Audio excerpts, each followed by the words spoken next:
자, 하나님 말씀 보십니다. 창세기 24장 24장 창세기 24장 20절부터 27절까지 우리 손선희 집사님이 봉독해 주십니다. 20절에서 27절까지. 급히 물동이의 물을 구유에 붓고 다시 기르려고 우물로 달려가서 모든 낙타를 위하여 깃는지라. 그 사람이 그를 묵묵히 주목하며 여호와께서 과연 평탄한 길을 주신 여부를 알고자 하더니 낙타가 마시기를 다하매 그가 반세겔 무게의 금 코걸이 한 개와 10세겔 무게의 금 손목걸이 한 쌍을 그에게 주며 이르되 내가 누구의 딸이냐 청하건대 내게 말하라. 내 아버지의 집에 우리가 유숙할 곳이 있느냐. 그 여자가 그에게 이르되 나는 밀가가 나홀에게서 낳은 아들 부두엘의 딸이니이다. 또 이르되 우리에게 집과 사료가 족하며 유숙할 곳도 있나이다. 이에 그 사람이 머리를 숙여 여호와께 경배하고 이르되 나의 주인 아브라함의 하나님 여호와를 찬송하나이다. 나의 주인에게 주의 사랑과 성실을 그치지 아니하셨사오며 여호와께서 길에서 나를 인도하사 내 주인의 동생의 집에 이르게 하셨나이다 하니라. 아멘. 아멘. 자, 우리 1번 문제 봅니다. 1번 문제. 화면 띄워주시고, 자, 복습 빠른 속도로 지나갑니다. 아브라함은 늙은 종 엘리에셀에게 아들 이삭의 아내를 어디에 가서 택해오라고 했나요? 자, 3절 4절이죠. 답, 내 고향 내 족속에게로 가서 택해오라. 이 말은 믿음의 배우자를 찾아오라는 데려오라는 겁니다. 고향에 가서. 아브라함의 고향이 어디입니까? 메소포타미아, 밧단 아람 하란에 있는 나홀의 성입니다. 자, 2번, 아브라함은 이삭의 아내를 누가 택해 주실 것이라고 했습니까? 7절이죠. 하나님께서 하나님의 사자 천사를 앞서 보내어 택해 주실 것이다. 그러니까 이 늙은 노종 엘리에서는 그냥 가면 됩니다. 쭉 메소포타미아 그 밧단 아람에 있는 하란 나홀의 성, 지명들이야 도시야 옛날이나 지금이나 다 알려지는 사항이죠. 가게 되면은 하나님께서 앞서 가셔서 이 아브라함의 며느리감을 예비해 두셨다가 만나게 해 주실 것이다. 이렇게 아브라함이 노종 늙은 종 엘리에셀에게 이야기를 했고, 엘리에셀은 자, 이 아브라함의 말을 듣고 그대로 출발을 했습니다. 우리 인생도 우리가 하나님께서 이렇게 앞서 가시면서 우리의 길을 예비해 두실 것을 믿고 쭉 가게 되면은 하나님께서 우리 인생 속에 큰 이런 복을 주십니다. 자, 3번 문제입니다. 3번 문제. 엘리에셀은 몇 마리의 낙타를 이끌고 메소포타미아로 갔나요? 몇 필이죠? 10필. 이것은 아브라함이 부자였다는 것을 알려주고 있습니다. 우리가 예수님을 잘 믿고 하나님 말씀 앞에 순종하는 삶을 살게 되면은 하나님께서 우리 인생 속에 물질에도 어려움이 없도록 풍성한 복을 주십니다. 그 참전 화장품 알죠? 참 좋은 화장품을 줄여서 참전 화장품이라고 하죠. 여기 김광석 회장 되시는 분, 이분이 쫄딱 망했었어요. 쫄딱 망했었는데 이분이 절로 아주 여기 골수 분자였어요. 그러다가 절에 가가지고 숨어 있는데 이제 종로에서 피보약국을 운영하다가 이제 그때만 해도 이제 약국에서 막 뭐 이렇게 제조를 해가지고 약들 많이 팔고 있는데 그 제조한 것이 아주 잘 팔렸는데 이게 제약회사에서 고발을 했어요. 제약회사도 아닌 약국에서 이런 걸 만들어서 한다고. 그리고 엄청난 세금이 쏟아져가지고 이제 갚을 길이 없으니까 절에 가서 숨어서 지내는데 절에 있는 그 방 안에 있는 벽에 누가 성경책을 붙여놓은 거예요. 뜯어가지고 거기서 성경을 딱 읽다가 거기서 이 양반이 은혜를 받았어. 아, 내가 이렇게 절도 많이 짓고 부처님을 위해서 이렇게 헌신을 했는데 어떻게 내가 인생이 이렇게 쫄딱 망하냐. 정말 내가 그동안 섬겼던 부처님이 복 주는 분이 아니구나. 내가 이제 오늘부터 내가 바꿔서 내가 하나님을 섬겨야겠다. 그리고 양반이 그때부터 이제 교회를 가가지고 목사님에게 물었습니다. 목사님, 저는 이러이러한 사람인데 제가 정말 복을 받고 제 2의 인생을 시작하고 싶습니다. 나이도 있고 하니까 저 제 2의 인생을 시작하기가 쉽지 않았지만 그래도 희망을 가지고, 그래서 자 했더니 목사님이 3가지를 이야기해 줬어요. 주일 성수 잘하시오. 하나님 앞에 온전한 11조를 드리시오. 새벽 기도를 하시오. 이건 저 박영복 권사님도 옛날에 그 20대 때에 그냥 쌀도 없어가지고 굶어가고 있었을 때에 교회에서 쌀 갖다 줬을 때에 이제 교회 가서 목사님에게 물었다고 하지 않습니까? 그랬더니 그때도 목사님, 거기 있는 목사님도 똑같이 3가지를 이야기해 주셨다고 하죠. 여기 그 참전화장품의 김광석 회장님한테 이야기했던 그 목사님하고 똑같이 주일 성수하시오. 그 다음에 11조 온전하게 바치세요. 그 다음에 새벽 기도하시오. 그래서 이 김광석 회장이 이제 나가서 이렇게 쭉 하여간 주일 성수하면서 새벽 기도하면서 없는 가운데도 11조 드리면서 이렇게 했는데 하나님께서 지혜를 주셔가지고 이 양반이 그거 뭡니까? 그 아주 참전화장품에서 대박 쳤던 거 있었죠. 요즘 우리 화장실 가면은 비누가 아니라 이렇게 뭐죠? 그거 조금 누르면 물방울처럼 나가지고 우리 손 씻고 하는 거. 그걸 해가지고 미국 교포사에서 했었는데 대박을 친 거예요. 대박을. 그래가지고 이 양반이 다시 이제 회복돼가지고 여기 분당에 있는 그 분당에 가게 되면은 저쪽 그 정자동 그 이마트 앞에 거기 그 소망교회가 있죠. 그 무슨 소망교회냐? 저 전에 서울에 있는 소망교회 그 목사님, 곽선희 목사님 아드님이 그분 성함 누구더라? 그 목사님이 이제 분당에서 그 교회를 이 참전화했던 김광석 회장님이 거기를 건축했잖아요. 그걸 지어줬지 않습니까? 거기를. 자, 하여간 예수 잘 믿으면 복 받게 되었습니다. 그러니까 여러분들 자녀들에게 물론 공부도 열심히 하고 다 해야겠지만은 중요한 건 뭐냐? 중요한 건 뭡니까? 신앙생활을 잘해서 제가 이 방송을 보다가 이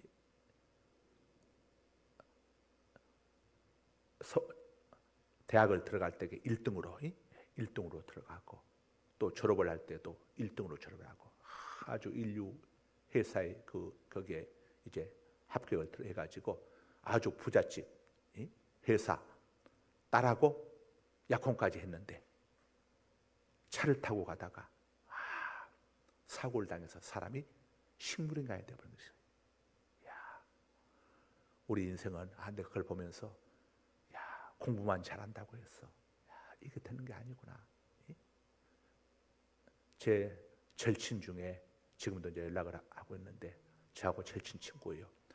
초등학교, 중학교까지는 같이 저하고 목포에서 다녔고 고등학교는 이 친구가 공부를 잘했어요. 중학교 때도 이제 3등으로 들어갔었고 그 다음에 중학교 졸업하고 나서 이 친구는 저 광주 1고를 들어갔어요. 1고.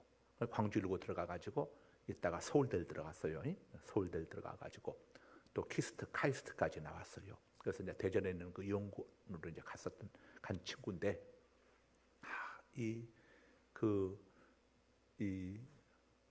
어떤 그 충격적인 일이 있어가지고는 거의 그냥 자폐 상태까지 이런 상태가 되어가지고 그 하여간 수재가 그 엄청난 하여간 스펙을 가지고 있는 이 친구가 어려운 정말 인생의 밑바닥까지 가는 그런 어려운 고비를 많이 넘기면서 지금 이제 많이 회복돼서 좋아졌는데 저는 이제 초등학교 때부터 이 친구랑 계속 지금까지 연락을 주고받고 있기 때문에 과정을 너무도 제가 잘 알아.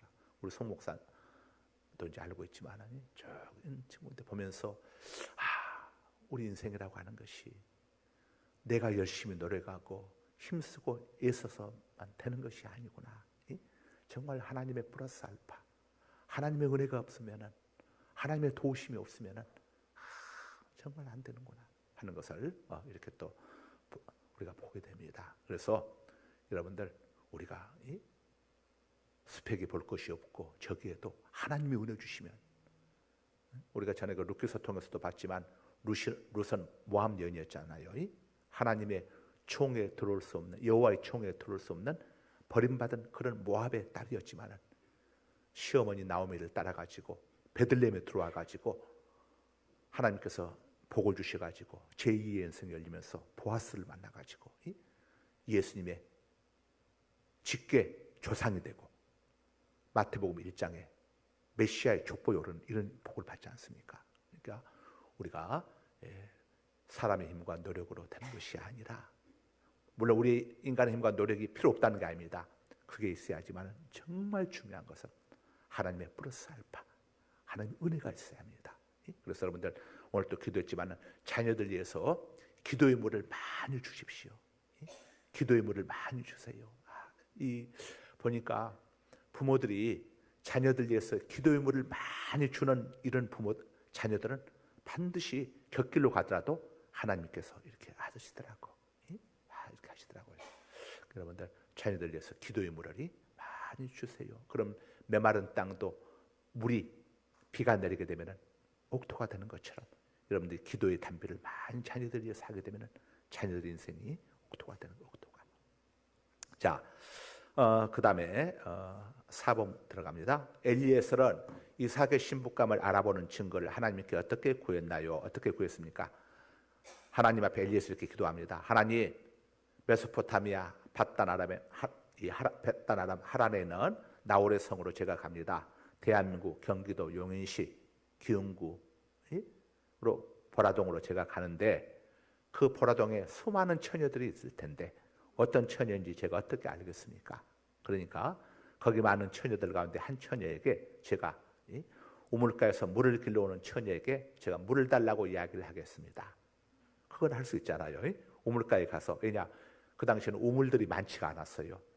우리 옛날 시골에 가면 동네 우물 하나 있잖아요. 그럼 동네 사람들 전부 어디로 모입니까? 우물가.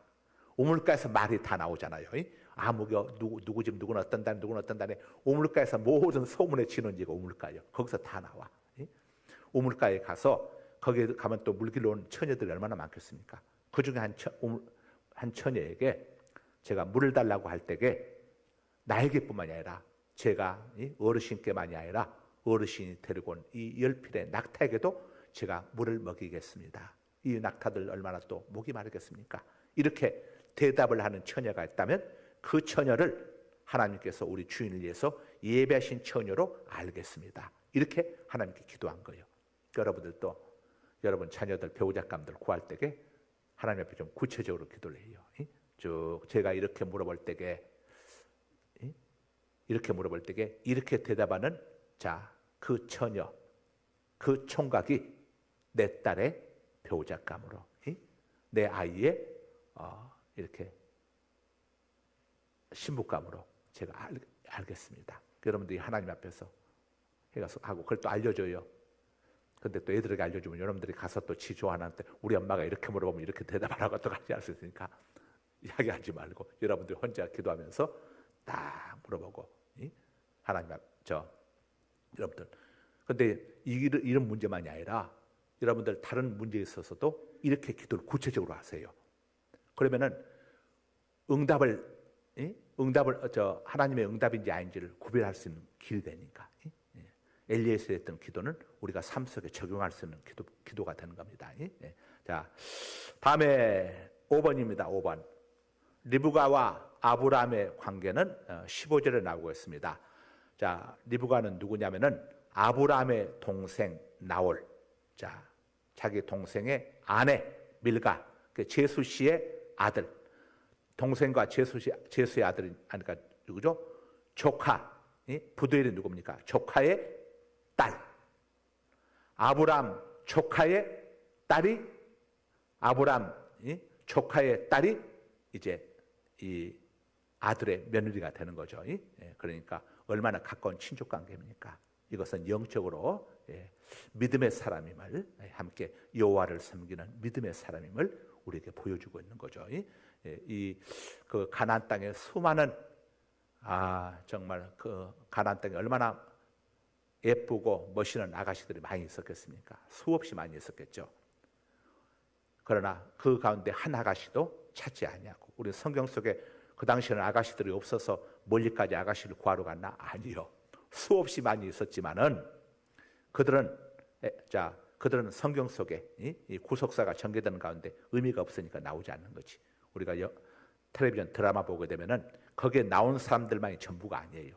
나오지 않은 수많은 사람들도 있지만은 드라마 전개상 필요한 사람들만 드라마에 나오는 것처럼 성경 속에서도 마찬가지입니다. 그래서 이 자기 조카 손녀가 이제 며느리감이 되는 거죠. 이 15절 보면은 아브라함 종의 기도가 끝나기도 전에 리브가가 물 항아리를 어깨에 메고 나왔습니다. 그러니까 아브라함 종 엘리에셀의 기도에 대한 구체적인 응답의 신호를 바로 하나님이 응답해 주신 거예요. 어떤 문제에 있어서는 하나님께서 아주 신속하게 우리에게 응답해 주시는 경우도 있고, 또 아브라함이 이삭을 얻을 때에 25년 걸렸지 않습니까? 또 어떤 경우에는 굉장히 오랜 세월 동안 이렇게 하나님이 또 뜸을 들이시다가 응답해 주시는 경우도 있는데, 그 속에 다 하나님의 의미가 있습니다. 급하게 응답해 주셔야 할 경우는 급하게 응답해 주시고, 아브라함 같은 경우는 하나님의 능력으로, 하나님의 은혜로 이삭을 얻었다고 하는 것을 오고 오는 세대들에게 보여주시기 위해서, 만약에 아브라함이 인간적인 살아하고 인간적으로 생산 능력이 있을 때에 이 이삭을 낳았다면은 아이고 그거야 뭐 자연적으로 그 나이에 아들 낳는 사람들, 자식 낳는 사람들 내가 한둘이 본 게 아니요, 이런 이야기들이 나올 수가 있죠. 그래서 하나님께서는 나올 수 없는 그런 상황에서 하나님이 역사하시는 겁니다. 누가 보더라도 과학적으로, 이성적으로, 합리적으로 이건 하나님의 역사가 아니고서는, 남자가 100세고 여자가 90세 돼가지고 자식을 낳은 사람 여러분 있습니까? 아브라함에는 없어. 근데 아브라함은 이때만 낳은 게 아니에요. 그 이후에 그두라라고는 후처를 얻어가지고도 자식을 낳게 되죠. 하나님께서 아브라함에게 능력을 주셨다는 사실을 보여주는 거죠. 그래서 출애굽 사건도 우리가 볼 때는 애굽이라고 하는 그렇게 강대국이 아니고 약한 나라, 또 바로라고 하는 파라오, 당시의 파라오처럼 강팍한 왕이 아니라 마므시가 너무도 착하고 좋은 이런 왕이 있었을 때게, 우리 이찬조 장로님처럼 어디 가셨나, 마므시가 착한 그런 왕이 있었을 때게 출애굽을 하도록 해야 아이고 우리가 생각할 땐 좋을 것 같잖아요. 그런데 후대 사람들 뭐라고 하겠습니까? 야, 그때 애굽왕 파라오가 우리 교회 이찬조 장로님처럼 워낙 마음이 착하고 좋으셔가지고 그냥 보내줬다네, 이런 소리가 나오면 안 되잖아요. 그래서 가장 강팍한 왕이 있을 때, 또 군사적으로 아이고 그때 그 나라가 막 오합지졸이래가지고 옛날 중국의 뭐 춘추 전국 시대처럼 5, 16국 시대처럼 정신이 없어가지고 지들끼리 싸웠다고 정신 없다 보니까 그 사이에 이스라엘 백성들이 빠져나온 거예요. 이때 이런 소리가 못 나오도록 하기 위해서 가장 막강한 군사력이 있고 가장 강팍한 왕이 있을 때에 환경과 사람에게 제한당하지 않고 역사하시는 하나님. 그래서 하나님께서 히스기야에게 네가 죽을 것이다, 이제 끝난 거예요. 근데 히스기야가 낯을 얼굴 벽으로 향하고 기도하니까 하나님이 금방 마음을 바꾸셔가지고, 그러니까 어떤 불가능한 상황, 문제가 있더라도, 의사가 중리망이 어떤 상황이 있더라도 기도하면 하나님이 역사하시는 거예요. 어저께 우리 김영숙 권사님 보러 갔는데, 가서 내가 우리 김영숙을 보다 보니까 문득 오래전에 우리 송성희 목사, 우리 송 목사 생각이 났어. 왜냐하면 우리 송 목사가 금요일날 금요기도를 마치고 왔는데, 꼭 어저께 가서 봤던 우리 김영숙 권사처럼 꼭 그랬어. 그래가지고 갑자기 누구하고 전화를 하고 하더니 여보, 아무개가 어디 갔어? 그러는 거예요. 어디 갔어? 어디 가다니? 아니 무슨 소리야? 그랬더니 방금 여기서 나하고 이야기를 했잖아. 아니 전화를 했거든, 전화를. 근데 여기서 이야기를 했는데 애가 지금 어디 가냐 이거요. 난 지금 토요일 아침부터 농을 거는 줄 알고 우리 송 목사 눈을 봤어요. 봤더니 이게 농을 하는 눈이 아니요. 근데 참 정말 천우신조로, 제가 그런 경험을 해본 적이 있습니까? 해본 적이 없잖아요. 하나님께서 저한테 굉장히 다급한 마음을 주면서 이거 빨리 병원에 데리고 가야겠다. 그래서 그냥 급하게 우리 송 목사를 차에다 태우고 동탄 한림대병원으로 갔어. 이야, 이 여자가 아침부터 이상한 소리 하나, 어제 늦게까지 아침부터 나하고 지금 농담할 기분도 아닌데, 그리고 놔둬버렸으면 정말 큰일 나버렸지. 근데 하나님이 그때 급한 마음을 주신 거예요. 이야, 정말 이건 내가 그렇게 하고 싶어서, 제가 하고 싶어서 한 게 아니라 하나님이 제 마음속에 갑자기 막 놀라는 마음, 급한 마음. 그래서 그냥 제가 우리 소목사 어디 있으면, 우리 소목사 있으면 어디 뭐 가자 이런 말 제가 안 해요. 그런데 그때는 왜 그렇게 그런 마음이 다급하게 하나님 주셨는지 차에다 태우고 한림대병원에 갔어요. 조금만 늦게 왔으면 큰일 날 뻔했습니다. 그래가지고 이제 병원에 갔는데 어제 가서 보니까 우리 김영숙 권사님이 양쪽 팔 다리를 다 묶어놨더라고. 그냥 막 침상에서 일어서가지고 혼자 막 이렇게 하다가 머리라도 찌거나 하면 안 되니까. 근데 우리 송 목사가 가가지고 그렇게 양쪽 손 다리를 묶어놓은 거예요. 묶어서 이제 병원 중환자실에서 이따 가서 나 갈게. 이따 갔다가 다시 올게. 그러면은 어저께 우리 김영숙 권사님과 똑같아서 무표정이에요. 무표정하고